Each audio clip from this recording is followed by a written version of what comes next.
bertemu dengan saya Amelia Dwiningrum dari gugus depan 0860 Pangkalan SMA Negeri 1 Kampak, Ambalan Kartini. Di sini saya akan menyampaikan materi tentang kepemimpinan atau leadership. Yang pertama, pengertian leadership. Leadership atau kepemimpinan adalah suatu seni, fungsi, proses, dan kemampuan dalam mempengaruhi dan mengarahkan orang-orang dengan cara kepatuhan, kepercayaan, dan kesetiaan agar berbuat sesuatu sesuai dengan tujuan serta sasaran yang akan dituju. Istilah leadership berasal dari serapan bahasa Inggris yang berarti kepemimpinan. Kata leadership memiliki kata dasar leader yang berarti pemimpin, serta kata to lead yang keduanya mengandung beberapa arti yang saling berhubungan, yaitu bergerak lebih awal, berjalan di awal, berbuat paling dulu, memelopori, mengarahkan pikiran-pikiran orang lain, membimbing, dan menggerakkan. Leadership merupakan bagian dari fungsi-fungsi manajemen yang menduduki posisi strategis dalam sistem dan hierarki kerja dalam suatu organisasi. Berhasil tidaknya suatu organisasi tergantung kepada pemimpinnya. Bahkan, maju mundurnya suatu organisasi sering diidentikan dengan perilaku kepemimpinan dari pimpinannya. Selanjutnya, unsur-unsur leadership. Leadership atau kepemimpinan memiliki 3 unsur, yaitu yang pertama, pengikut atau followership. Leadership dan followership adalah 2 hal yang tidak dapat dipisahkan. Karena apa? Karena 2 hal tersebut saling berhubungan. Seorang menjadi pemimpin karena ada beberapa orang yang berkehendak untuk mengikuti, yaitu bertindak sesuai dengan keinginan pimpinannya. Yang kedua, tujuan. Kepemimpinan timbul karena adanya kepengikutan yang melakukan kerja sama dalam rangka mencapai tujuan yang telah ditentukan bersama. Dengan adanya tujuan-tujuan tertentu, timbul kerjasama dan timbul pula pemimpin untuk mengaturnya. Yang terakhir, kegiatan mempengaruhi. Pengaruh sangat penting dalam suatu kepemimpinan karena berarti bahwa seorang pemimpin dalam aktivitasnya membimbing, mengontrol, dan mengarahkan tindakan orang lain untuk menuju suatu sasaran tertentu. Baik, berikutnya, dalam suatu organisasi harus memiliki unsur dan kriteria tertentu sehingga layak disebut sebagai pemimpin. Apa saja itu? Ada 4 hal, yaitu pengaruh. Seorang pemimpin adalah seorang yang memiliki pengaruh di sekitarnya. Pengaruh itu menjadikan pemimpin diikuti dan membuat orang lain tunduk pada apa yang dikatakan sang pemimpin. 2. Kekuasaan atau power. Seorang pemimpin umumnya diikuti oleh orang lain karena ia memiliki kekuasaan yang membuat orang lain menghargai kekuasaannya. Tanpa kekuasaan atau kekuatan yang dimiliki seorang pemimpin, tentunya tidak ada orang yang mau menjadi pengikut. Kekuasaan dan kekuatan yang dimiliki seorang pemimpin ini menjadikan orang lain akan tergantung pada apa yang dimiliki seorang pemimpin. Tanpa itu, ia tidak akan bisa berbuat apa-apa. Hubungan ini menjadikan simbiosis mutualisme, di mana kedua belah pihak saling merasa diuntungkan. Yang ketiga, wewenang. Wewenang adalah hal yang diberikan kepada pemimpin untuk menetapkan sebuah keputusan dalam melaksanakan suatu hal atau kebijakan. Wewenang di sini juga dapat dialihkan kepada anggota oleh pemimpin apabila pemimpin percaya bahwa anggotanya dapat melaksanakan wewenang tersebut. Yang terakhir adalah pengikut. Seorang pemimpin yang memiliki pengaruh, kekuasaan atau power, wewenang, pasti dia memiliki pengikut yang berada di belakangnya yang memberi dukungan mengikuti apa yang dikatakan pemimpinnya. Poin ketiga, fungsi-fungsi leadership. Fungsi leadership menurut Baharudin dan Uniarso terdapat 5 fungsi pokok leadership atau kepemimpinan, yaitu 1. Fungsi instruktif. Pemimpin sebagai pengambil keputusan berfungsi memerintahkan pelaksanaannya pada orang-orang yang dipimpin. Pemimpin sebagai komunikator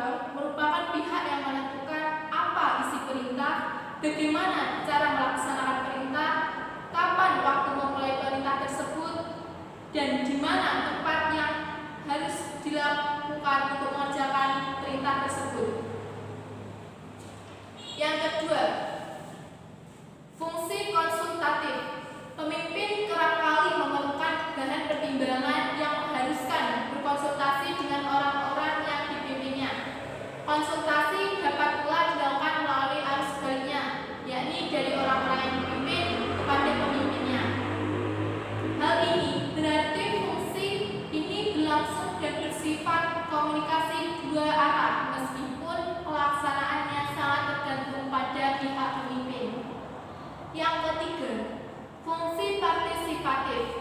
Fungsi ini berarti kesediaan pemimpin untuk tidak berpangku tangan pada saat orang-orang yang dipimpin melaksanakan keputusannya.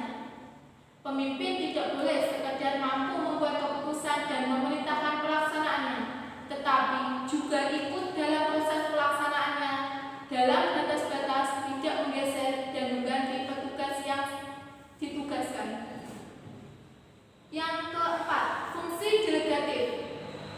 Fungsi ini mengharuskan pemimpin memilah-milah tugas pokok organisasinya dan mengevaluasi yang dapat dan tidak dapat dilimpahkan kepada anggotanya.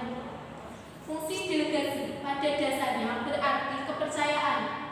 Pemimpin harus bersedia dan mempercayai orang lain sesuai dengan posisi atau jabatannya. Dan yang terakhir adalah fungsi pengendalian. Pemimpin mampu mengatur aktivitas anggotanya secara terarah dan dalam koordinasi yang efektif, sehingga memungkinkan tercapainya tujuan bersama secara maksimal. Poin keempat, sifat dan syarat menjadi seorang leadership. Menurut Terry, seorang leadership atau pemimpin yang baik harus memiliki sifat-sifat berikut, yaitu energi. Untuk tercapainya kepemimpinan yang baik memerlukan energi yang baik pula, jasmani maupun rohani. Seorang pemimpin harus sanggup bekerja dalam waktu yang panjang. Sewaktu-waktu dibutuhkan tenaganya, ia harus sanggup melaksanakan, mengingat kedudukannya adalah sebagai seorang pemimpin. Karena itu, kesehatan fisik dan mental benar-benar diperlukan bagi seorang pemimpin. Selanjutnya, memiliki stabilitas emosi. Ini sangat penting untuk seorang pemimpin karena seorang pemimpin yang efektif harus melepaskan dari berprasangka kecurigaan terhadap bawahan-bawahannya.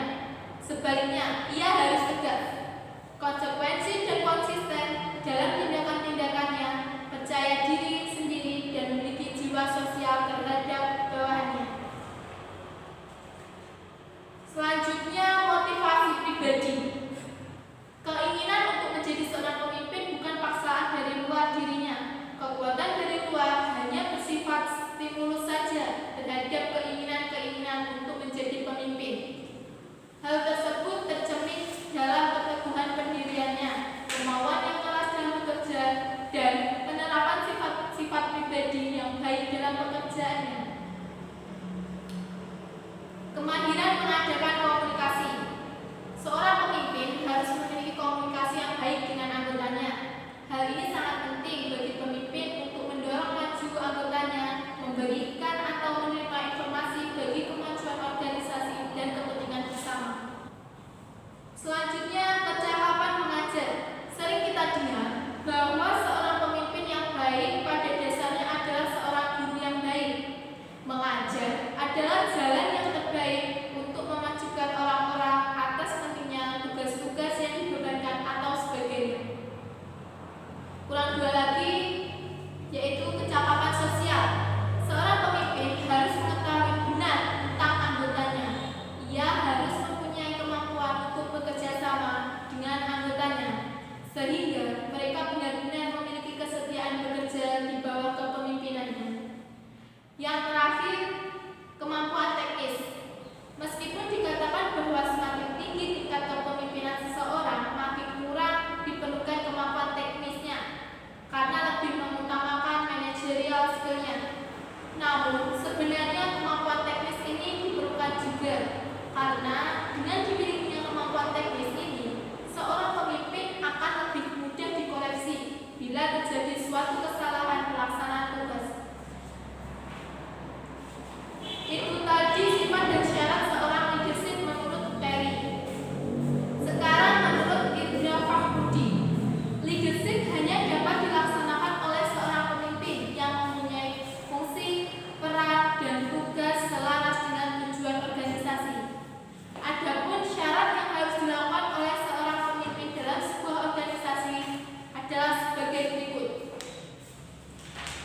Ada 4 syarat. Yang pertama, pemimpin adalah tanggung jawab dan mempertanggungjawabkan. Maksud dari hal ini yaitu seorang pemimpin bertanggung jawab untuk menyusun tugas, menjalankan tugas, mengadakan evaluasi untuk mencapai outcome yang terbaik.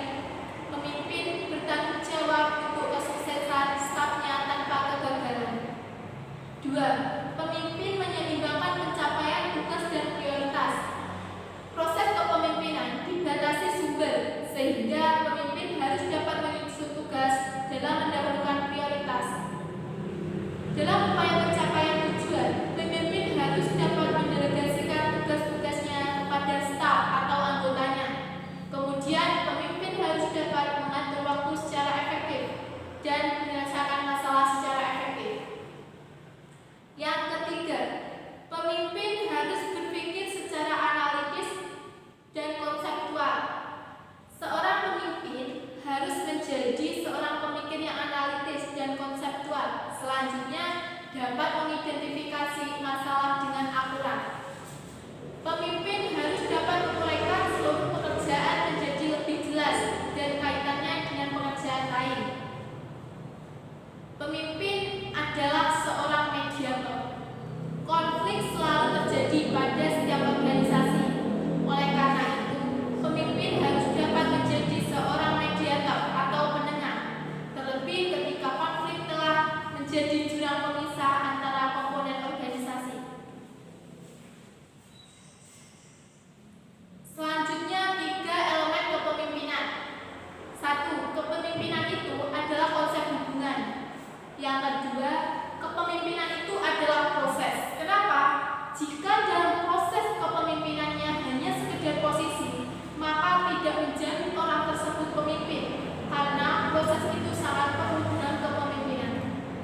Yang ketiga, pemimpin itu harus mempengaruhi, karena pengaruh itu sangat berperan penting dalam kepemimpinan. Tanpa adanya pengaruh, maka kepemimpinan itu tidak akan berjalan secara efektif. Bagi kakak-kakak yang ingin menjadi seorang pemimpin, sifat dasar yang harus dimiliki seorang pemimpin yaitu ada 5. Yang pertama, pemimpin harus kuat. Artinya, kuat dalam menghadapi berbagai masalah saat memimpin. Yang kedua, pemimpin harus stabil emosi. Kerap saya katakan bahwa seorang pemimpin harus stabil emosi. Berarti ini sangat penting untuk kita semua menjadi seorang pemimpin. Kenapa seperti itu? Tidak mudah emosi ketika menyelesaikan masalah akan membuat kita lebih mudah dalam menyelesaikan masalah. Yang ketiga, belajar untuk selalu jujur. Jujur dalam hal apapun itu. Kita semua harus selalu berkata jujur atau berperilaku jujur. Bukan hanya seorang pemimpin, tapi kita semua. Walaupun kita menjadi anggota, kita harus tetap berperilaku jujur. Apalagi menjadi seorang pemimpin harus menjadi contoh untuk anggota-anggotanya. Yang keempat, pemimpin harus objektif. Artinya tidak terpengaruh oleh pihak manapun. Keputusan ada pada dirinya, tidak memilih atau memandang melalui hal-hal tertentu. 5. Pemimpin harus punya dorongan pribadi. Seperti yang saya katakan di awal, pemimpin tidak boleh mendapatkan paksaan dari luar, karena itu hanya semata-mata ingin menjadi pemimpin, bukan kemauan dirinya untuk memimpin suatu organisasi. Sudah banyak yang saya katakan tadi, ada beberapa hal. Sekarang gaya seorang pemimpin. Pemimpin memiliki 3 gaya, yaitu autokratik, demokratik, dan laissez-faire. Autokratik adalah gaya kepemimpinan yang bisa dilihat dari cara seorang memimpin mengambil keputusan tanpa memikirkan orang yang terdampak.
Yang keenam, karisma. Memiliki sifat ramah, tutur kata yang baik. Komunikasi. Nah, ini komunikasi sangat penting juga ya. Karena seorang pemimpin harus ada komunikasi antara dirinya dan orang yang dipimpinnya agar organisasi tersebut berjalan dengan baik dan tujuan dapat tercapai secara efektif. Pemimpin itu harus bisa membuat anggotanya nyaman dan membuat anggotanya senang. Hal terpenting dari seorang pemimpin yaitu memiliki tujuan dan dapat menempatkan dirinya harus berada. Jika dirinya harus berada di belakang, maka dia harus mendapatkan dirinya di belakang. Apabila dirinya harus berada di depan, maka harus menempatkan dirinya di depan. Itu tadi yang dapat saya sampaikan. Ada kurangnya mohon maaf. Semoga yang saya sampaikan tadi bermanfaat untuk kakak-kakak semua. Sekian dari saya.